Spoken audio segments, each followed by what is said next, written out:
Hello everyone, good morning, જય શ્રી કૃષ્ણ। આજે હું તમને સાદા પાણી અને ઇનેજિક કેંગન વોટર 11.5માં પલાળેલા શાકભાજીનો વિડીયો બતાવું છું, જેમાંથી કેટલી પેસ્ટિસાઇડ નીકળે છે તમને બતાવું છું।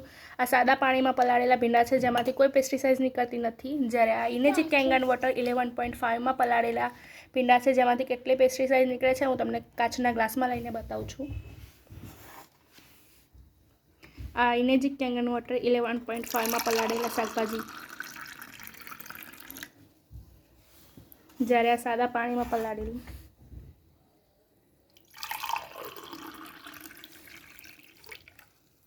બંનેમાંથી કેટલી પેસ્ટિસાઇડ નીકળે તમે જોઈ જ શકતા હશો। આ સાદા પાણીના પલાળેલા ભીંડા છે, જેમાંથી કોઈ પેસ્ટિસાઇડ નીકળતી જોવા મળતી નથી, સાદા પાણી જેવું જ પાણી છે। જ્યારે આ ઇનેજિક કેંગન વોટર 11.5માં પલાળેલા ભીંડાનું પાણી છે, જેમાંથી કેટલી પેસ્ટિસાઇડ નીકળે સ્પષ્ટ દેખાય છે।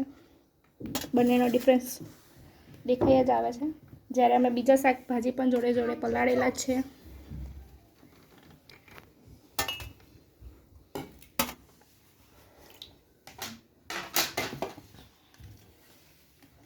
ટમેટા છે, જે આ સાદા પાણીમાં પલાળેલા છે, જેમાંથી કોઈ પેસ્ટિસાઇડ નીકળતી નથી, જ્યારે આ કેંગન 11.5માં પલાળેલા ટમેટા છે, જેમાંથી પેસ્ટિસાઇડ નીકળી ગઈ છે। અમે જો તમને કાચના ગ્લાસમાં લઈને બતાવું।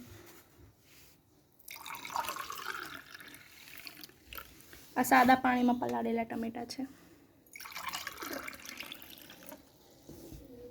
બંનેનો ડિફરન્સ દેખાય જ છે। આ સાદા પાણીમાં પલાળેલા ટમેટાનું પાણી છે, જે સાદા પાણી જેવું જ પાણી છે, કોઈ પેસ્ટિસાઇડ નીકળી નથી, જ્યારે આ ઇનેજિક કેંગન વોટર 11.5માં પલાળેલા ટમેટાનું પાણી છે, જેમાંથી પેસ્ટિસાઇડ નીકળી ગઈ છે।